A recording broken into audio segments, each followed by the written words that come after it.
Hey guys, I hope you're really excited for today's session. Thank you so much for joining. Today's session is going to be a slightly different topic, but something that's really, really interesting. How many of you have a crazy dream? How many of you have something that you're chasing? How many of you have something that you really, really want to achieve? Today's theme is all about strategies to achieve your dreams, how to build strategies that will actually help you achieve your goals. How many of you have a crazy dream or a crazy goal? I want you to write out in the comment section, what is your crazy dream? The dream that keeps you up at night is the real dream you should be chasing. But to chase that dream, to find that dream, to make that dream a reality, you need a strategy, right? A dream without a plan is just a wish. Tony Robbins said that.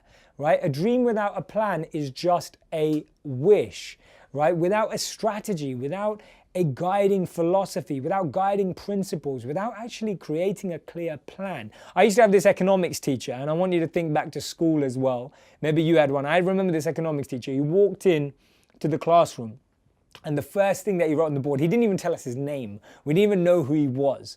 And he turned up, he went inside the classroom, and he wrote on the board, he said, "Failing to prepare is preparing to fail." And all of us just burst out laughing. This guy hadn't even told us his name yet. But on the board, he wrote, "Failing to prepare is preparing to fail." And now when I look back at that, and as I grew up and hopefully became a bit more mature than I was in high school, I remember thinking about that statement. I'm thinking, how true is that? That when you're not prepared for something, you miss out on unbelievable opportunities. Now, I'm not saying good things don't happen spontaneously. Sometimes things happen by chance, randomly, etc., with a reason. But when you're prepared, you can capitalize on things in a huge, huge way. Now, let's talk about strategy, right? Let's talk about strategy. I want you to write down in the comment section. You've been writing down what your big dreams are. I want you in the comment section to write down, what's your strategy? How do you expect to get there? Notice some of your dreams are huge. Some of your dreams, I want to change the world. I want to spread kindness. I want to, have an impact on those around me. So many of you are asking to build a non-profit. And then some of you are saying you want to travel the world. These things require planning. These things require saving. They require investment. They require energy. What is your strategy? Now, when you want to make an impact, you want to make a change, strategy is one of the most underrated things. And actually, one of the reasons why we fail at what we really want in our dreams is because we don't have a strategy. I remember speaking to someone about 5-6 years ago, and he told me that he had this dream to perform theater on Broadway. Like he wanted to direct and produce something that would make it to Broadway. I remember sitting down with him, right? I remember it vividly. We sat down and we mapped out exactly what that person would need to do strategically to actually achieve that goal. Now, the amazing thing is that he never even started following it because he didn't break it down further to what he needed to do. And that's what often happens. We even have people who help us out, we think about it, but we're not thinking about it perfectly. Can you recommend a good book on business strategies or how to build a good business company? There's a great book called Good Strategy, Bad Strategy. I'm sharing a few insights from it today, so definitely check that out. That's definitely one to go through. Now, a good strategy is rare. A lot of companies, a lot of organizations, a lot of people feel that they have good strategies. Many organizations claim that they have good strategies, but recognize this first point, and this is a misconception.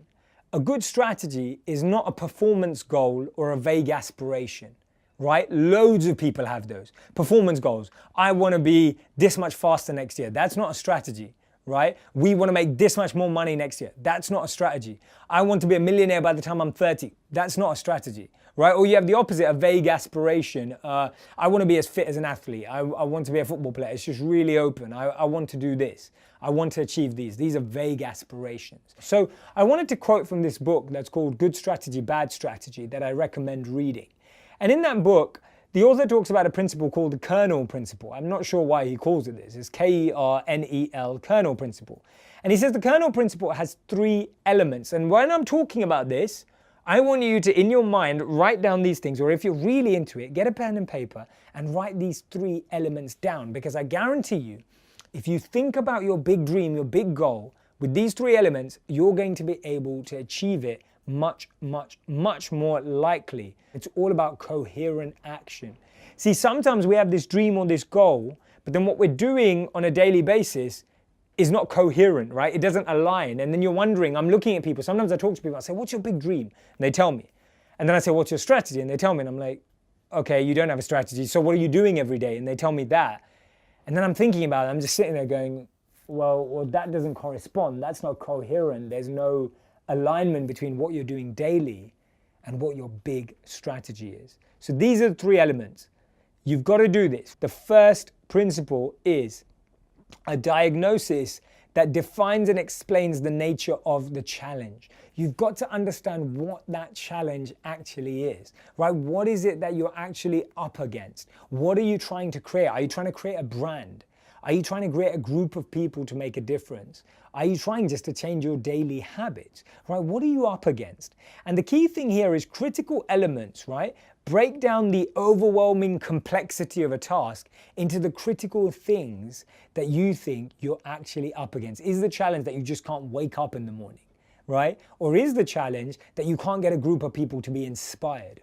Or is the challenge that your competitors are absolutely destroying you, right? Whichever situation you're in, whether you're trying to change a habit, start something to change the world, or you're talking about your business, you need to diagnose the situation. It's kind of like when you go to see the doctor, right? When you go to get some medical advice and the doctor diagnoses what disease you have or what condition you have, the first thing they have to do is diagnose and understand the challenge. This is something we don't do. Starting where you are. Where are you right now? Are you plagued with fear? Are you demotivated? Are you disheartened? Are you disappointed? Are you scared of failure? Just break down the situation. Make it really nice and simple for yourself to really understand what it is. Is it worth fighting for a job that we're not into just to prove our strength, or is it better to leave? The answer is really simple, Sharma. We can fight to prove things that actually are going to bring no benefit to ourselves, or we can fight to not even worry about proving anything wrong or right, just to live what we want to do. And that's the answer. The answer is don't waste your time trying to prove someone else wrong or prove that you can do something when it's something you don't want to do. It's incredible. There's this great quote by Jim Carrey, and he goes, you can fail doing something that you don't like. You might as well fail doing something that you do like. And it's so common that so many of us are in careers, jobs, spaces where we're doing things that we don't necessarily love, that we don't necessarily like, and we're against the grain. We're pushing, we're hoping that people will notice us. We're hoping that we'll perform better. And what does that do? It just drains the energy. It drains the life out of us, right? So my recommendation in that situation is not leave straight away, but start planning an exit strategy. Going back to strategy. The second element of a good strategy is what's called a guiding policy, right? I like to call it kind of like a guiding light. It's your guiding principles and criteria that keep you aligned and keep you focused on what really matters to you, right? Our guiding policies change from time to time. Sometimes our guiding policies are money, right? Financial instability. Sometimes our guiding policies are doing what we love. Sometimes our guiding policies is wanting to improve. The point is we need to know what our guiding policy is so that we don't veer off into letting our focus just shift into something else. I'll give you an example. My guiding policy for a long time, when I lived as a monk for 3 years, one of the things I got addicted to, right? Even as a monk, I got addicted. I got addicted to doing what I loved every day. I spent every moment of every day either meditating, sharing wisdom, learning wisdom, teaching, serving, helping other people, and I got addicted to that. I fell in love with doing that. So when I left being a monk, I kind of had this addiction that I didn't want to get rid of. I loved doing what I love every day. And so my guiding principle has always been to focus every day doing what I love. And even if there's things that I don't love, finding ways to love them, right? Finding reasons and meaning behind why I should love them. So either do what you love, that's the best place to start, or love what you do. You learn to love what you do. So that's a guiding principle for me. So if I find I'm doing something in my day that I don't love, I do one of two things, right? I either think about how I can change the activity. Now, if I can't change the activity because it's something I have to do, I learn to love it. I find a reason and meaning to love it. That's my guiding principles, or what's called the guiding policy for dealing with the challenge, right? Your approach for dealing with the challenge. Is your approach going to be, I'm looking for the right networks? Is your approach going to be, I need to make sure it's financially sustainable? What is your guiding philosophy, guiding principle, guiding policy? Sai, how to build trust around people while I'm going through the change phase? Okay, so focus on that second thing I've just set you, which is trying to understand your guiding philosophy, your guiding policy, your guiding principles. I'm going to answer some of your questions.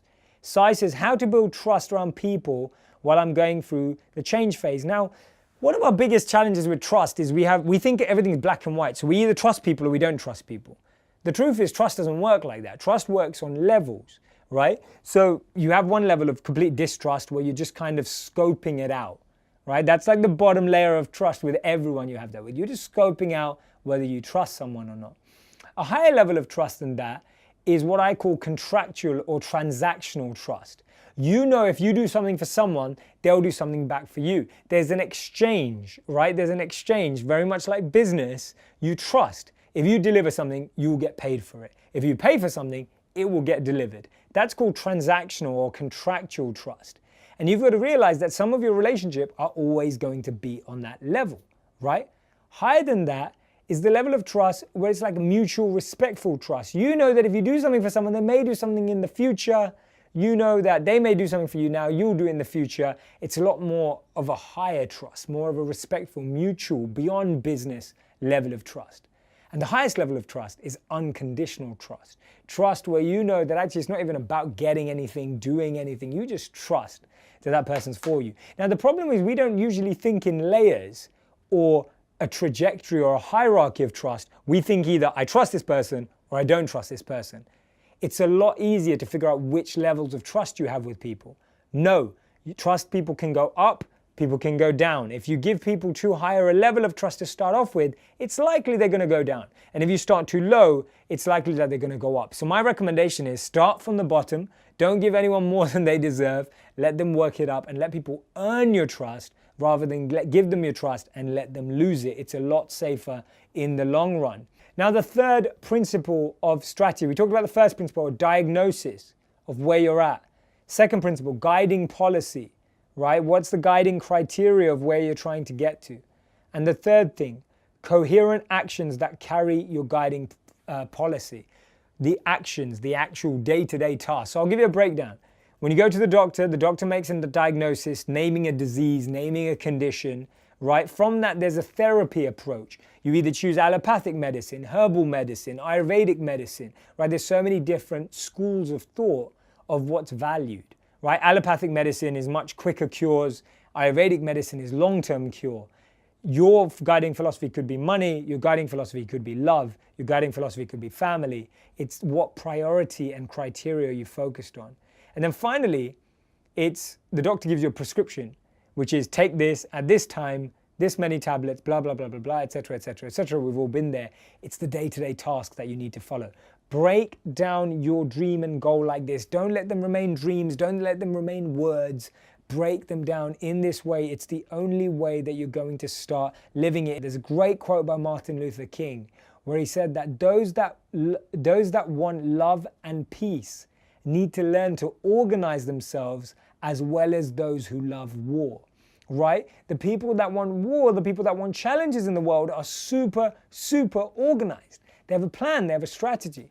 Hence, if we want to spread love, we want to spread peace, we want to have a positive impact, we've got to have a plan, we've got to have a strategy. Ankur, but then if trust is broken, how to handle it? The reason why trust is broken is because you place someone at a higher level of trust on that ladder and hierarchy than they actually deserved, than they were ready for. Hence, you didn't allow them to earn trust, you gave it to them. So when trust is broken, it's actually a responsibility of our own because we need to learn where to place people on that ladder. The best way to do it is put them in the next ladder, put them down in the hierarchy, back to where you think they are, accept that, respect that, approach that, and change it for moving on in the future. Now, you can't change a whole society all at once, but you can have a great impact eventually leading to change. But the thing is, life don't go to plan. Completely true, right? How to cope when plan fails. So I'm talking about strategy, I'm talking about plans, but the biggest part of a plan is knowing that plans don't go to plan, right? It's a massive part of planning. It's a massive part of strategy. Hence, you have your list of principles of what happens when things don't go to plan. You plan for things not going to plan. And you know, okay, if this doesn't work out, what are my options? If this doesn't work out, what am I going to do next? It's also understanding that so that when that happens, you're not as surprised. This risk strategy or whatever you want to call it, without that, you can actually get quite lost in your plan and have set expectations. And when you don't get them, you feel even more disappointed. I wanted to give you some examples of some bad decisions because of a lack of planning and a lack of foresight. One of the key things that good strategic thinkers do is they anticipate global changes. They anticipate trends. How do you anticipate trends? You've got to be close to people who know the trends. You've got to reach out to them. You've got to read their books. You've got to find out about them. Just the fact that you're tuned in today shows that you care about thinking further, faster, quicker, smarter, sharper, and more beyond everyone else who's not. Because we want to be better. We want to perform better. We want to transform. We want to achieve greater things. So being tuned in to a network of people who are thinking beyond is a powerful place to start. And I'm taking some of your questions, Mohammed. How come we're also quick to give all of our trust to someone when we're the ones in need? When we feel we trust people, we almost feel more empowered. We like trusting people, right? As humans, we like to trust people because it makes us feel better, because we just want to love and be loved. Like, we want to trust and be trusted. We want to have that beautiful exchange. So some of us just give up our trust too quickly. And it's a very natural thing to do. But naturally in the world, with exploitation, with being taken advantage of, we've all become the opposite. And that's why we see people becoming more bitter and hard-hearted.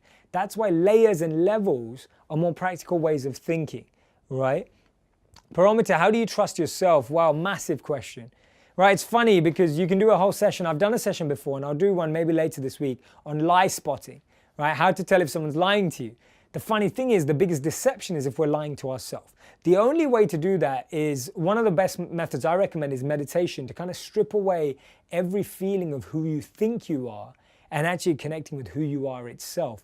It's removing all the expectations, removing the perceptions, removing the misconceptions that people have of you, and looking at yourself in the mirror without any of those added onto you. It's kind of like, in one sense, taking your makeup off, right? That's taking off the masks that you have to wear. Imagine a world without masks, but we've got to take our mask off first to help people recognize that they've even got a mask on, right? The day you take your mask off, other people see that reality, see the truth in you, see you bearing all you have, and they realize, oh my God, maybe I'm wearing one too.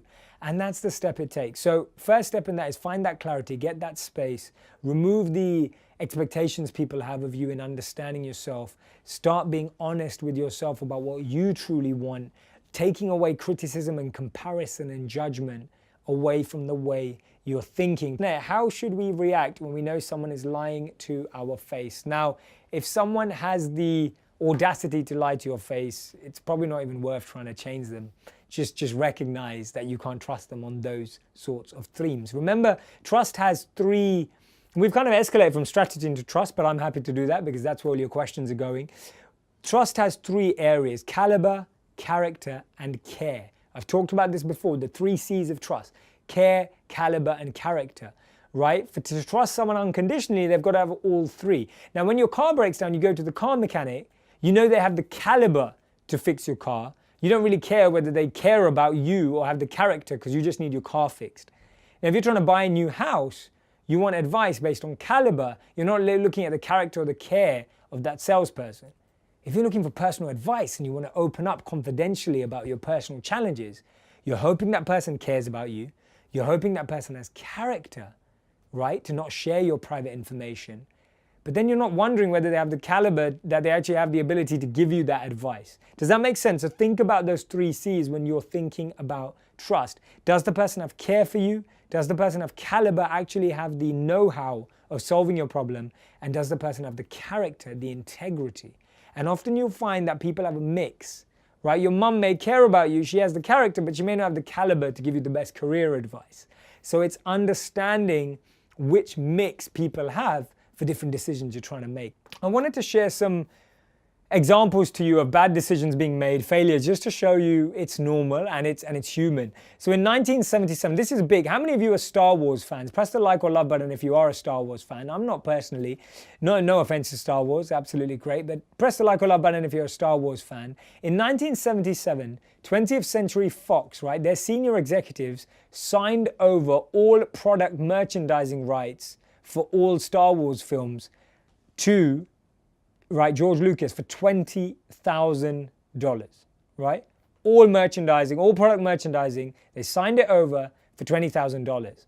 That product merchandising for Star Wars, since that time, since 1977, has made more than $3 billion, right? Imagine that. Imagine signing away all the rights to something for 20,000 when actually could have been worth 3 billion, right? Even 20% of that would have been quite nice. So these are decisions senior executives made at 20th Century Fox. Make yourself feel a bit better. Another one, if you're a Beatles fan, press the like and love button. In 1962, the Beatles auditioned at the London office of Decca Records. You're probably wondering, what is Decca Records? Maybe you haven't even heard of it, right?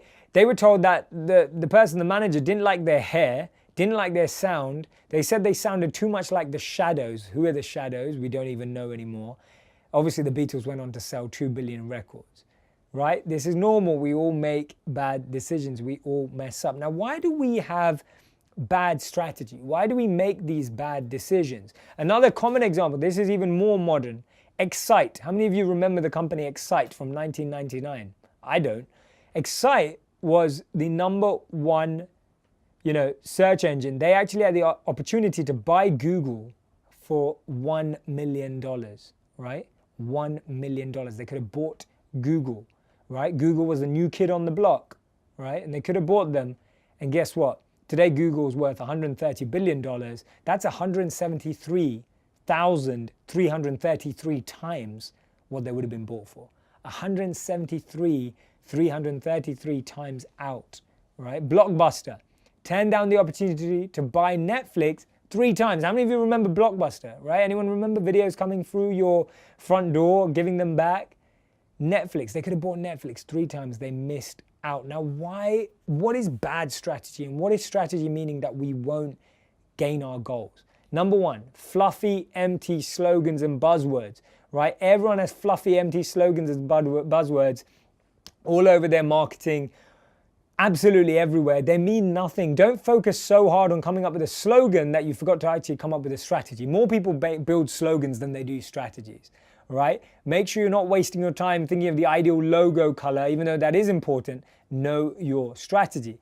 The second thing is, the biggest failure is that you fail to face the challenge that's up against you. You're focusing so much on what you want to do, but you're not thinking about the challenge. You haven't diagnosed, what that challenge actually is. The third is mistaking goals for strategy. We talked about that before. And the fourth is unrealistic strategic goals, unrealistic objectives that you actually need to achieve right now. Antonio, can you give us more examples of guiding principles? Guiding principles are the underlying principles of why you're doing what you're doing. What matters to you when it comes to making a split decision? Are you going to choose money or integrity? Are you going to choose what you love doing or money? Those are the kind of guiding philosophies or principles that you have to tune into. Susan, we often hear that you should persist and never give up on your dreams, no matter how many times we fail. However, is there a point where that is not true? Yeah, if you really care and love your goal, don't change the goal, change the method, right? One of the things we don't do is we keep doing the same thing over and over and again, expecting a different result. Einstein said that's the definition of insanity. The definition of insanity is doing the same thing over and over again, expecting a different result, right? So don't change the result you want, change the method, right? Change the process of how you're going to get there. That's the way to start. That's where you want to start building that focus. That's where you want to go with it. Definitely something, I was looking at the story of Brian Dyson last week, and he invented, of course, we know Dyson vacuum cleaners. His first 5,217 attempts failed. They all didn't work. Right? I was reading about Thomas Edison yesterday. He had 7 inventions that we've never heard about, right? 7 inventions that failed that we've never ever heard about. Incredible, right? So, and those inventions, when I say 7, you think, oh, that's only 7. These are inventions. These are inventors spent months and years trying to create things, and they all failed. Now, let's look at some more ideas of what we need to do. You need to seek patterns. Some of the best strategic thinkers, they see patterns. I was speaking to someone earlier last week, and it was really funny because I was thinking about, in the past, our previous generations were struggling to earn money, they were struggling to get by, they were trying to think of new ideas, they were, immigrants that were moving around the world, so many challenges. And I was speaking to someone, they're just like, I can't get to 1,000 followers on Instagram. And I was just like, are you kidding me? Like, literally, like, that's what we're worrying about, right? We're worrying about how to get 1,000 followers, 1,000 Instagram likes, all this kind of stuff. When generations before us were worrying about stuff that was much more huge. So one of the things we need to really connect with and recognize is our work actually adding value? Are we actually trying to add value to people, or are we just looking at the result? One of the biggest challenges of strategy is that we get so fixated on having a certain outcome that we look at our process and we don't even know what's going wrong. We're going, why are no one watching my videos? Why is no one liking my posts? Why is no one buying my product? Well, is your product made for the people? Are you really trying to serve? Are you really trying to create something that people are going to value? Or are you actually trying to create what you feel like creating? So it's finding your passion, but your passion turns into a purpose when you use it to serve others. And that's the key. Your passion's great on its own, but if you don't use it to make a difference in the lives of other people, it will always be undervalued. And the biggest part of strategy is surround yourself by people who've built that strategy, who made that successful, learn from them, understand it, and design your strategy. The first thing is premeditation, right? Strategy represents planning, carried out in advance. Don't just wing it, right? I said in my social media post for this, hope is not a strategy. Winging it is not a strategy, right? It's not going to help you learn. It's not going to help you grow. Figuring out how your competitors act is a great way of doing it. But as Simon Sinek said when he was on my show a month or so ago, he was talking about how when he went to a Microsoft conference, they were talking about their competitors. When he went to an Apple conference, they were talking about the future.